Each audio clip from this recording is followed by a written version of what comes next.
Welcome to Out of the Loop. Today on December 26, 2022 Monday, we'll explain what's going on with the migrants and why they are being dropped in front of the Vice President's residence, which you might be out of the loop of. This Christmas Eve, more than 100 migrants, including children and babies, have been dropped off near the Vice President Kamala Harris's residence in Washington, D.C. These migrants were brought from Texas, Del Rio, Laredo, Eagle Pass and some other towns lined up with the U.S.-Mexican border. Most of the migrant belonged from Caribbean, Central and North America. The temperature recorded at that time was around 10 degrees, and the migrants didn't even have blankets to cover them. They were also short of shoes, as some of them were wearing open sandals. Reddit user Reserve Maximum answers. Under President Trump, there was a policy that immigrants via the southern border had to remain in Mexico to apply for visas or asylum.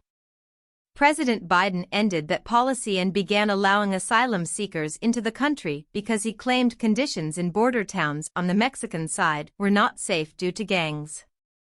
The governors of Texas and Arizona, both border states controlled by Republicans, protested that they don't have enough homeless shelters and other infrastructure to house the flood of migrants that Biden is allowing to stream across the border.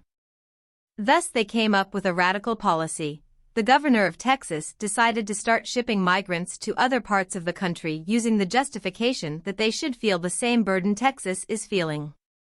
Unfortunately, the other parts of the country he is sending them to are liberal strongholds such as New York, Chicago, and Washington, D.C. The governor of Florida jumped in on the bandwagon and decided to also ship 2 planefuls of migrants to a small island in Massachusetts called Martha's Vineyard.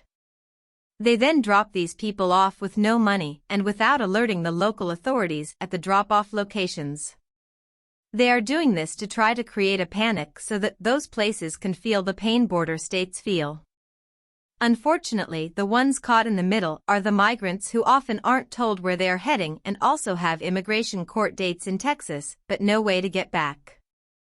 Texas and other border states feel overwhelmed by immigration.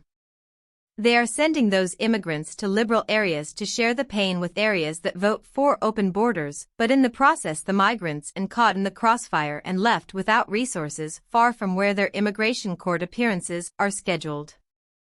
Thank you for watching another video on our channel. Don't forget to like the video, subscribe to our channel, and turn on notifications to stay in loop about what's happening around you that you might be out of the loop of.